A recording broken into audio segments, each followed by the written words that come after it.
Alright, y'all. It's done. Rednecks Unlimited. Hang on a second. Alright, y'all. It's done. Rednecks Unlimited.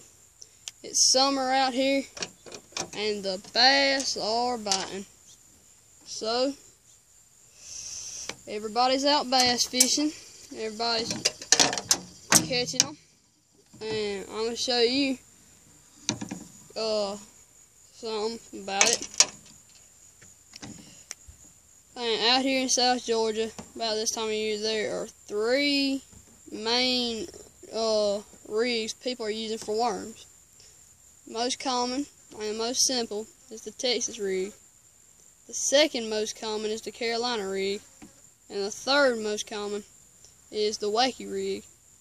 And the Texas rig, you know, it's simple. You slide your sinker on, you tie your hook on, pop a worm on, and you're done. Then with a wacky rig, you know, you tie your hook on, and then you just, you know, it's simple. You take your hook, and you're using a stick bait, you just hook it right through the middle. I mean, you can't really do that wrong. But the Carolina rig, I'm not going to say it's more complicated, but it's more complex, so I'm going to show you how to do that one.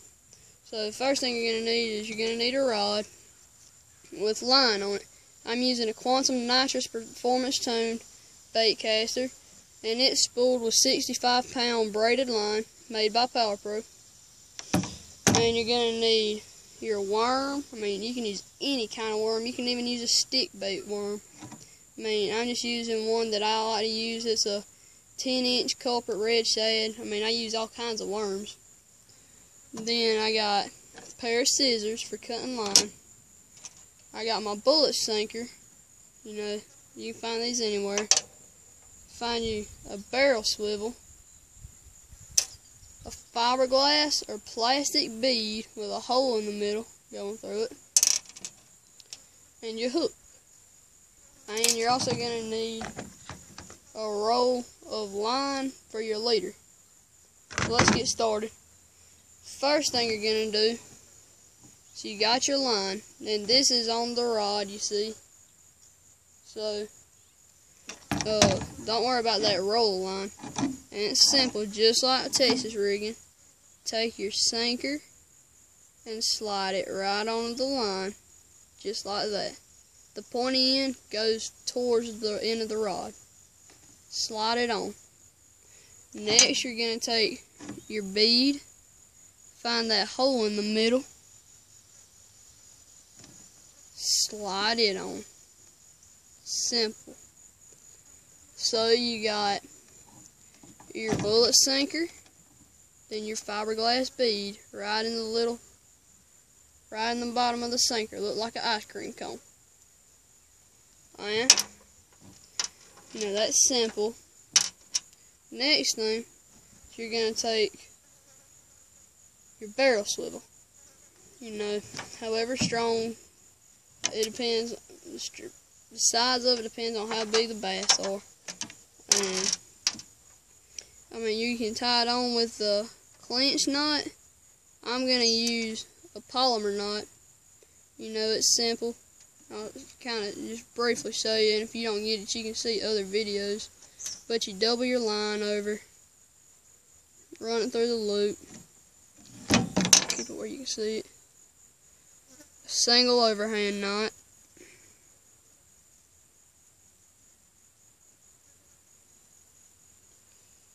And this is on braid. You can use fluorocarbon or monofilament. I mean, I just like braid because it withstands a little more, and my knot just come undone. It all fell out, so I gotta start it over. That's alright. We all make mistakes. I'm trying to keep it where you can see it. It's kind of hard. I'm just working on the tailgate of the truck. Alright, you do your single overhand knot.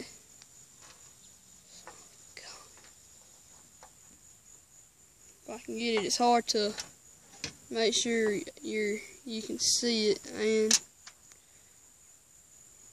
get it. So, alright, we got that tied. And then you take the loop, feed it over the end of your swivel. just like that. Pull it up to the top, pull it tight.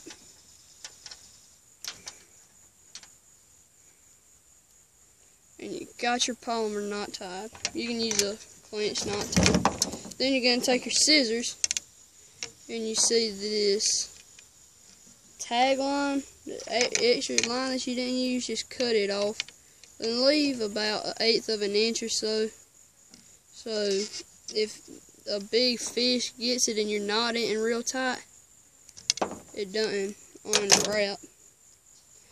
And now you can see we have a bullet sinker, fiberglass bead, and a barrel swivel. Just like that. And that bullet sinker, it protects your knot and your swivel from the sinker. Next, you got your roll of line, and you're going to need about 12 to 14 inches of that line. And I already got mine cut about 12-14 inches. So you're going to come to the other end of your swivel and just tie your clench knot. You know, that's a simple knot. You run it through, grab the end, twist it up, and then feed your tag line through the loop. And that braid, it starts to come unraveled on the end, makes it hard to feed it through.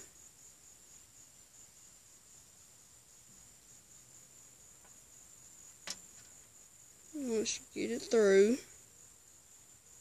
then you grab it, you pull it, and you do that, pull the other end and cinch it up nice and tight. Cut off that tag end. You don't have to cut as much off, you can leave about 1/4 of an inch. Got that squared away. So now I'm going to show you again. You got your bullet sinker, your bead, your swivel. Now you also got about 14 more inches of line. That's your leader. Now, just take your hook, tie it on. I'll just, since it's a little faster, tie a clench knot.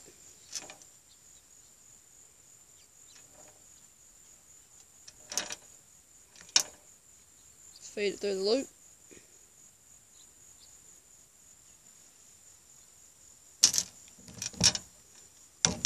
Stupid horsefly bit me. Tighten it. Cut that tag end off.